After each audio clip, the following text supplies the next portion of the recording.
क्या हेमंत सोरेन को भी बीजेपी अब इस कह सकते हैं कि लाइन में लाना चाहती है कि भाई आप भी हमारे साथ चलिए, अगर हमारे साथ रहेंगे तो बेहतर तरीके से आगे बढ़ेंगे। हो सकता है उनके कुछ जो राज्य सभा में जो उनके सांसद हैं, हो सकता है वो कोई मंत्री पद लेते हुए नजर आ जाए, क्योंकि कई तरह की तिकड़में राजनीति में होती हुई नजर आती है। झारखंड की सियासत में क्या कुछ बड़ा होने वाला है? क्या झारखंड में वाकई जो समीकरण है वो बदल रहे हैं? अचानक क्यों बार बार दिल्ली आ रहे हैं सीएम हेमंत सोरेन, और उनका दिल्ली आना और सियासी नेताओं से बातचीत करना क्या यह बताता है कि आने वाले वक्त में वो बीजेपी के साथ हाथ मिला सकते हैं? अगर ऐसा हुआ तो कांग्रेस का क्या होगा? लेकिन इस बीच ये देखा गया कि कांग्रेस पार्टी के एक बड़े चेहरे ने बाबूलाल मरांडी से मुलाकात की है। तो क्या कांग्रेस के जो विधायक हैं ये बीजेपी की तरफ तो शिफ्ट नहीं हो रहे हैं? और अगर ऐसा है तो क्या बाबूलाल मरांडी ऐसा कर पाने में कायम रहते हैं तो उन्हें तोहफा दिया जाएगा? याद है आपको, महाराष्ट्र में भी कुछ ऐसा ही हुआ था, जब एकनाथ शिंदे इतने सारे विधायकों को लेकर आ गए थे, बीजेपी से मुलाकात उन्होंने की थी तो उन्हें सीएम बना दिया गया था। आज इसी मुद्दे पर हम बात करेंगे। बातचीत करने के लिए हमारे साथ अमन सर इस वक्त मौजूद है। सर, बहुत बहुत स्वागत है इस प्रोग्राम में आपका। सर, अगर झारखंड के सियासी समीकरणों को देखा जाए तो इंडिया गठबंधन की सरकार 56 सीटों के साथ मजबूत है। इंडिया गठबंधन में जेएमएम के पास 34 विधायक हैं, कांग्रेस 17, आरजेडी 4 और सीपीआईएम के पास जो है वो 1 विधायक है। वहीं बात अगर एनडीए की करें तो बीजेपी के पास 21 विधायक है, जबकि आजसू, जेडीयू और लोजपा के पास 1-1 विधायक है। इस तरह से एनडीए के पास झारखंड विधानसभा में 24 जो है वे विधायक बन रहे हैं, और बहुमत का जो आंकड़ा है सर वो 41 का होना चाहिए, और इंडिया गठबंधन जो है वो 56 सीटों के साथ मजबूत है। तो सर, ये जो सियासी समीकरण पर हम बात कर रहे हैं और कांग्रेस की हम बात करते हैं, 17 इनके कम से कम विधायक हैं, 17 सीटें हैं, और अगर इन 17 में से 10 को भी बीजेपी तोड़ लेती है, जैसे कि बाबूलाल मरांडी और बीजेपी कांग्रेस के एक बड़े लीडर के बीच जो एक बातचीत हुई है, उसके एक क्लिप भी आया है, तो ऐसे में सर क्या माना जा रहा है कि बाबूलाल मरांडी को डिप्टी सीएम जैसा पद सौंप सकते हैं अगर कामयाब वो होते हैं तो? देखिए, बिल्कुल झारखंड की राजनीति में लगातार उथल पुथल मची हुई है। कुछ दिनों पहले हमने देखा राहुल जी की हेमंत सोरेन दिल्ली आते हैं, साथ में उनकी पत्नी कल्पना सोरेन भी होती हैं, और ये तक सुनने में आता है कि बीजेपी के कई बड़े नेताओं के साथ उनकी मुलाकातें होती हैं, और ये भी कहा गया कि अब यहाँ से कांग्रेस पार्टी से पाला बदल कर हेमंत सोरेन बीजेपी के साथ जा सकते हैं। बाकायदा 2-3 नाम सामने आए कि भाई मुख्यमंत्री तो हेमंत सोरेन ही रहने वाले, लेकिन अगर उप मुख्यमंत्री की बात की जाए तो चंपई सोरेन और बाबूलाल मरांडी को उप मुख्यमंत्री बना दिया जाएगा, और उसके बाद तमाम तरह की चर्चाएं होती हुई नजर आई। फिर हेमंत सोरेन वापस झारखंड पहुंच जाते हैं, जो पूरा मामला था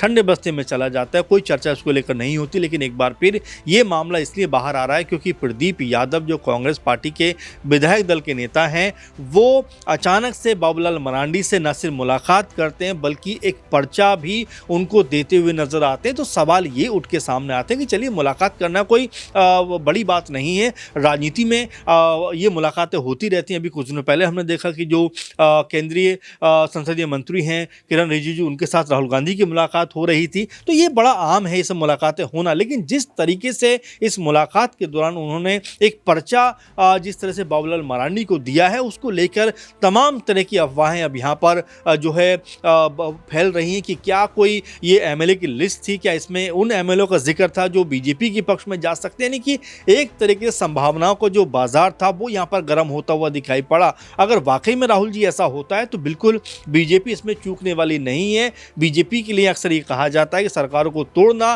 कोई बीजेपी से सीखे। अच्छी भली सरकार जो बनी होती है उसमें कैसे आप कह सकते हैं उसको, उस पार्टी के अंदर अलगाव पैदा करना बीजेपी बखूबी जानती है। मध्य प्रदेश का किस्सा आपको याद होगा, अच्छी भली कांग्रेस पार्टी सरकार के किस तरह से 20-25 विधायक तोड़कर जो माधव सिंधिया हैं, ज्योतिरादित्य सिंधिया सॉरी हैं, वो अलग हो जाते हैं और बीजेपी में शामिल हो जाते हैं। महाराष्ट्र में हमने देखा, गोवा में हमने देखा, कर्नाटक में हमने देखा, एक लंबी फहरिस्त है जब ये नजर आता है। और झारखंड में भी राहुल जी एक दफ़ा लगभग ये हो गया था फैसला कि बीजेपी सरकार बना सकती है।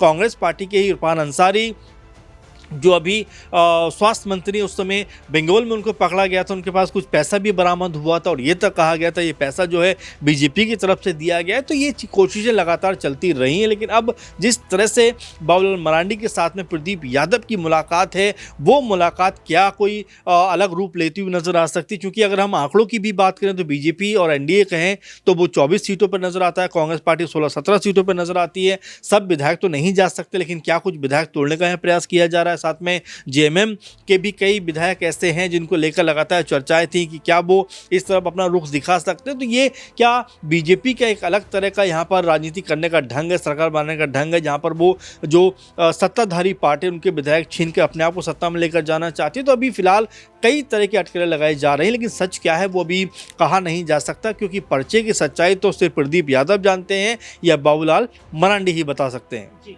और ये क्या वाकई शुरुआत है?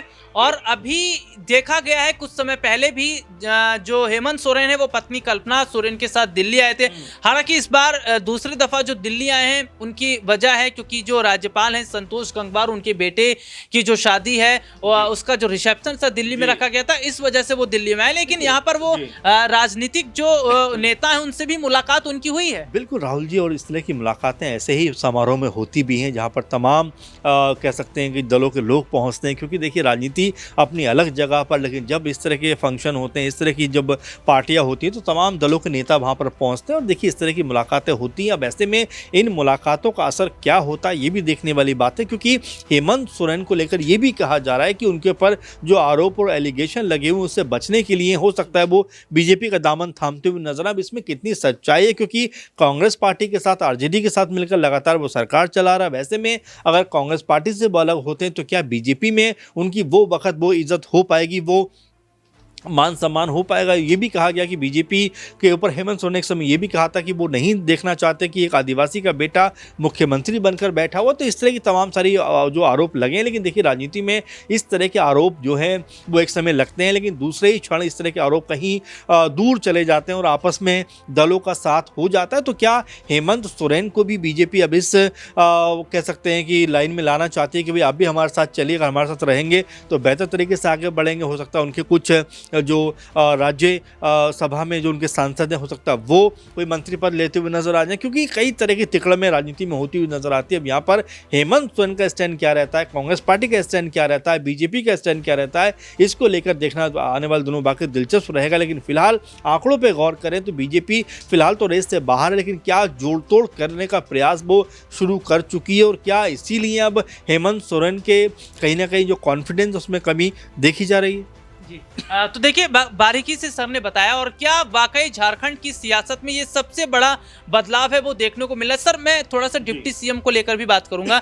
हालांकि ये भी देखा जा रहा है कि अगर गठबंधन होता है जेएमएम और बीजेपी का तो चंपई सोरेन खुद को डिप्टी सीएम के तौर पर भी देख रहे हैं। वो बात अलग है कि सीएम बनने का सपना है वो उनका कहीं ना कहीं अधूरा रह गया क्योंकि बीजेपी की सरकार झारखंड में नहीं बन पाई है। लेकिन सर लग रहा है कि बीजेपी उन्हें डिप्टी सीएम का रोल दे सकती है, क्योंकि घाटशिला की अगर हम बात करते तो चंपई के कहने पर बाबूलाल को टिकट दिया गया, उनके बेटे को टिकट दिया, लेकिन फायदा कुछ नहीं हुआ, बीजेपी चुनाव हार जाती है। तो ऐसे में लग रहा है कि बीजेपी ये रिस्क लेगी चंपई को लेकर, या फिर बाबूलाल मरांडी जो कि बीजेपी के एक बड़े चेहरे हैं, वरिष्ठ चेहरे हैं, उन पर जो है बड़ा दांव खेल सकती है। राहुल जी बिल्कुल इसमें कोई दो राय की बात नहीं है कि चंपई सोरेन बड़ा नाम है, लेकिन देखिए जब बड़ा नाम थे वो उस वक्त जेएमएम के अंदर थे, जैसे बीजेपी के अंदर पहुंचते हैं तो उनका जो बड़ा नाम था वो उतना बड़ा नजर नहीं आता। अब देखिए नेता प्रतिपक्ष की बात आती तब उनका नाम कहीं नहीं आता, बीजेपी अध्यक्ष चुनने की बात आती उनका नाम कहीं नहीं आता। अब ऐसे में क्या उनको अगर इस तरह के समीकरण बनते हैं तो क्या बीजेपी उनको वाकई में डिप्टी सीएम बनने का मौका देगी? ये अपने आप में प्रश्न कहीं ना कहीं खड़ा हो जाता है, क्योंकि उनके कहने पर उनके बेटे को 2 बार बीजेपी ने घाटशिला से टिकट दिया, लेकिन एक बार पिताजी के हाथों और दूसरी बार उनके बेटे के हाथों उनको हार का मुंह देखना पड़ता है। तो ऐसे में अब यहाँ से चंपई सोरेन की जो एक समय ताकत थी वो उन्हें कमजोरी बनती हुई दिखाई पड़ रही कि पुत्र मोह के चक्कर में अपना जो कद है वो लगातार घटाते हुए दिखाई पड़ रहा है। और देखिए घाटशिला या कोल्हान का पूरा जो क्षेत्र था उसका उनको एक बड़ा मजबूत नेता कहा जाता था, टाइगर कहा जाता था एक समय उनको। लेकिन अब क्या वो स्थिति बची, क्योंकि बीजेपी ने 28 में 27 सीटें गंवा दी हैं और यहाँ पर हेमंत सोरेन ने जिस तरह जीत दर्ज की है तो मुझे लगता है कि हेमंत सोरेन का प्रभाव पहले के मुकाबले बना हुआ, लेकिन चंपई सोरेन अपना प्रभाव पहले की तरह कायम रखने में असफल साबित हुए हैं। बहुत बहुत शुक्रिया सर आपका। और ये वाकई देखना होगा कि क्या झारखंड की सियासत में ये बड़ा बदलाव देखने को मिलेगा। क्या कांग्रेस के विधायक टूटकर बीजेपी की तरफ जाएंगे? अगर ऐसा होता है तो क्या बाबूलाल मरांडी को बड़ी जिम्मेदारी दी जाएगी, या डिप्टी सीएम को लेकर चंपई और बाबूलाल मरांडी में खींचतान होगा? जो भी बड़े अपडेट रहेंगे इस पर हम बात जरूर करेंगे। फिलहाल झारखंड की सियासत में आज इतना ही। आगे जो भी होगा अपडेट जरूर देंगे। और मुझे और सर को इजाजत दीजिए। नमस्कार।